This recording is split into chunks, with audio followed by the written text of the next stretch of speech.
Greetings all.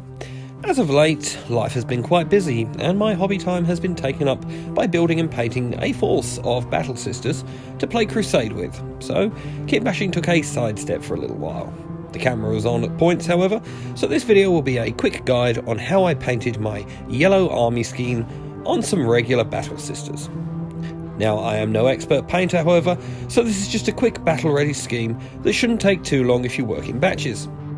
So to start with, I'm going to keep the heads separate, as that will make it much easier to paint. I'm going to prime these both with some red primer, as I figure it will make much nicer shadows in the yellow than if I used black. The cloth areas, however, are going to be dark red in the end, so using some Abbadon Black, I blocked in both the cloth and metal areas of the model.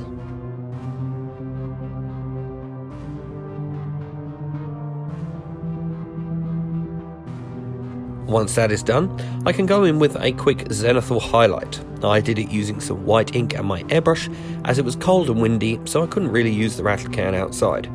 Spraying from the top of the model with my airbrush to catch the upper parts in the white and leave the deeper, darker recesses. My next step would be to work on that cloth with some Flesh Terra's red contrast paint. It's a large part of the model, and if I do it before the yellow I can fix up any mistakes using some white before working on the armour, as yellow can be quite thin and rarely covers darker colours properly. I used contrast here because it works fairly well with the zenithal, and if there are any brush marks in the paint, I feel they just give some extra texture to the cloth areas.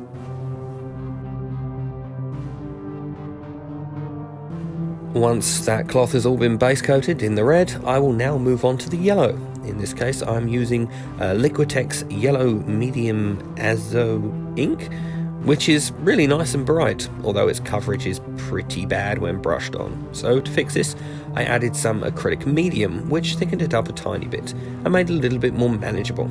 This can then be brushed onto the armour parts of the model. It will take a couple of coats for this to get really vibrant, so it helped to be working on the whole squad. By the time I finished the first coat on the last model, I could begin with coating the first model again.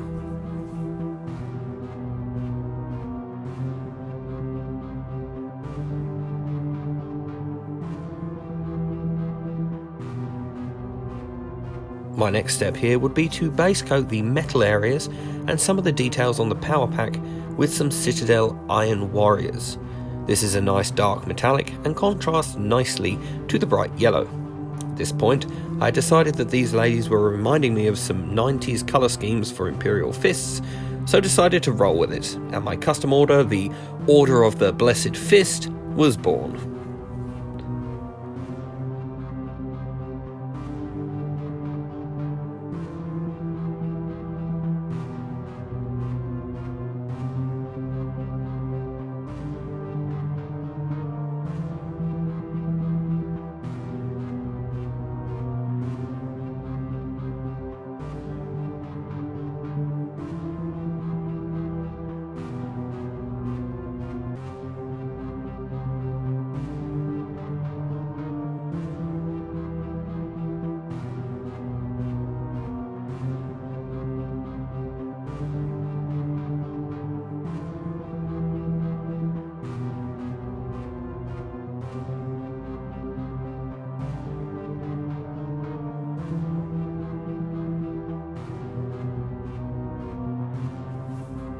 Once all the metallic has been done, I would then use some Vallejo Scarlet Blood to colour in the gun's furnishings, further leaning into that 90s vibe with a nice bright red gun.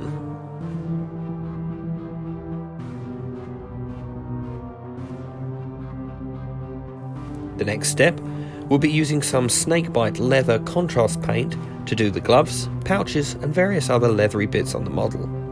It goes pretty well over the yellow, but not so much over the other colours, so it might be necessary to go over them with some white or grey before this step to fix up.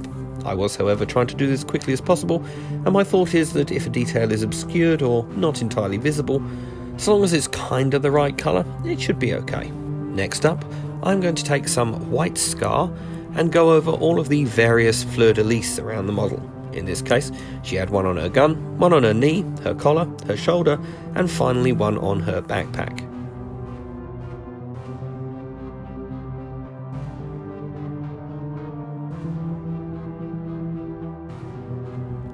And with that, the base layers on the body were done. I had kept her head separate, and using some Kislev Flesh, I'm going to coat the entire head. After this has dried off, the next step will be to use some watered down Abbadon Flesh contrast paint. I used about a 50-50 mix of paint and water here, making it really thin, as I find it still works better for what I want than just using a wash, but using it neat makes the whole thing too dark for my liking. Whilst that wash dries off, I'm going to take some Vallejo cold grey and slap it all over the cobblestone base, taking care not to get any on her feet, as I really didn't fancy painting that yellow again. I also used this opportunity to paint the armour joints in this as well. Unlike a Space Marine, these appear to be more of a cloth texture, and I figured that as I had the grey anyway, I might as well do that now. I also covered the cloth around the base of her neck with this too. At this stage, most of the work here is done, to be honest, and she wouldn't look too bad on the table, but I'm going to do a quick oil wash, not only to bring out some of the recesses, but also to dull down the model a little and bring all the colours together. To do this, I'm using a couple of oil paints, a brown and a black, and some turpentine to thin them down to a wash consistency. Now, before I move on to using this wash, I have given the whole model a coat of a gloss varnish to protect the work I've done so far, and given that plenty of time to dry off. Once that has been dried and the wash is ready, I can use an old brush to just coat the whole thing in black brown and immediately wonder if I've made the right decision here.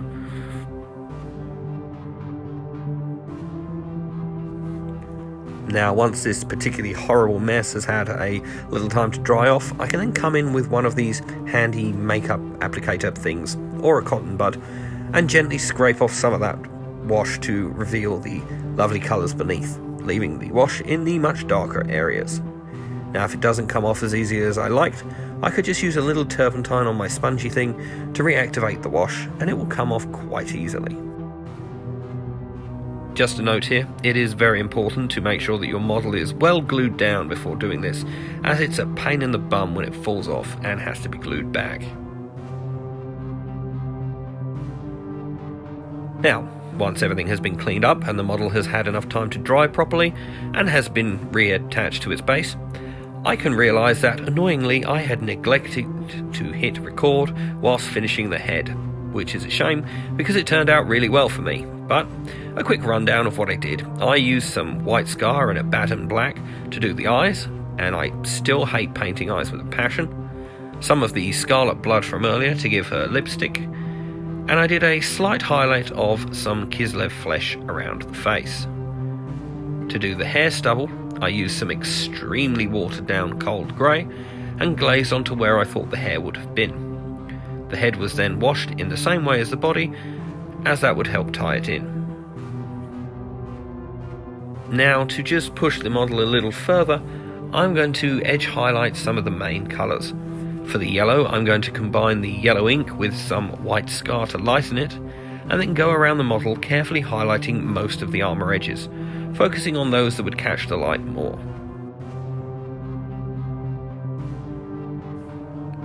The next highlight I'm going to do is add a touch of scarlet blood to the yellow highlight colour on the wet palette, and use this to highlight the gun furnishings. And I could also use this on the cloth areas, not only highlighting the edges, but some of the higher points of the folds. The final highlight will be some Runefang steel on the metallic areas of the model, before doing a little touch up on the fleur-de-lis with some more white scar.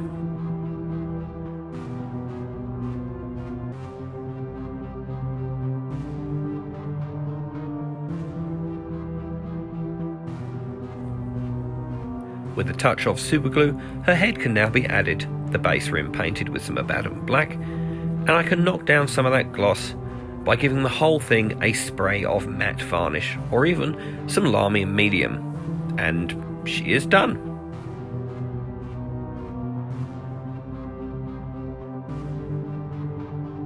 Now, the first few steps of base coats make for a decent enough battle-ready paint scheme. The wash and highlights push it a little further. My skills are not to a point where I'd win any competitions, but I'm really happy with how she, her squad, and actually the whole army has turned out. Anyways, I hope you enjoyed watching this little guide to the painting of my custom Order of Sisters of Battle. I thought it was pretty insane to paint an army yellow, but it works really well. If you enjoyed the video, please consider liking and subscribing, and a big thanks to all those who have done so already. So, until next time, stay safe and have a good one all.